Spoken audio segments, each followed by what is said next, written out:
Anyway, she's so sweet. She's like family. মোৰ ঘৰৰ ছোৱালী নিচিনা। চ' আমি এনেকৈ থাকোঁ, যি দি উৎপাত কৰি থাকোঁ, আৰু তাই মোক কয় যে আই লাভ ইউ জুবিন দা। আৰু যেতিয়া দুপেক খাই লয় তেতিয়া মোলৈ মনত পৰে তাই আই লাভ ইউ জুবিন দা। পুৰা পুৰা মাল খায়, দেখাত এনেকুৱা। মই সেইটো কোনো পৃথিৱীত কোনেও বিশ্বাস নকৰে। আৰু এটা কথা মই কওঁ, মই আচলতে জুবিন দা বুলি নামাতো, মই জুবিন দাক গলিদা বুলি নামাতো, পাহৰিলে মই ভিনদেউ বুলি মাতো। এই শব্দটো মই বেয়া পাওঁ, মানে ভিনদেউ বুলি ক'লে খং উঠি যায়। তাই সেইটো জোকাই থাকে মোক।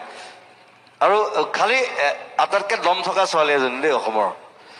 মানে মই তাক বাহিৰৰ দেশতো পাইছোঁ, একো পাত্তা নিদিয়ে, মানে কোনো ল'ৰা হওক কিবা হওক, এই কোন ঘেণ্টা হয় মানে এনেকুৱা টাইপ মানে। So' I love her so' much. Thank you চিটলি।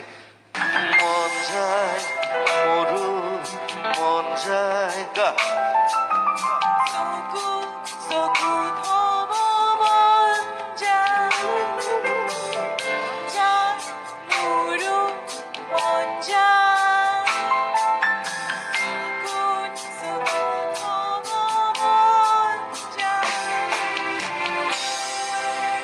চকুটো ইয়াত আছে নি?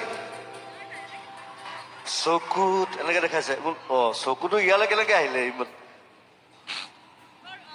কিন্তু মানৱ আৰু মেঘালী মোৰ কাৰণে জীৱনৰ আটাইতকৈ ধুনীয়া কেৰেক্টাৰ আছিলে মানৱ মেঘালী।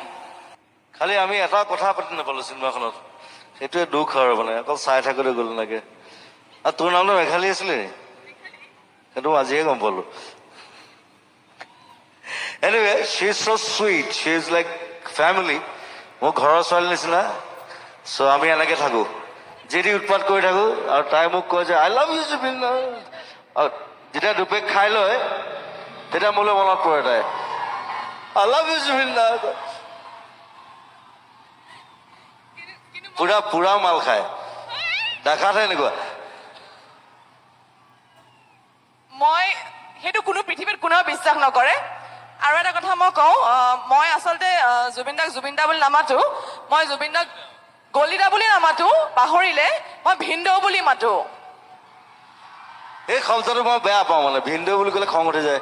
তাই সেইটো জোকাই থাকে মোক। আৰু খালি আটাইতকৈ দম থকা ছোৱালী এজনী দেই অসমৰ।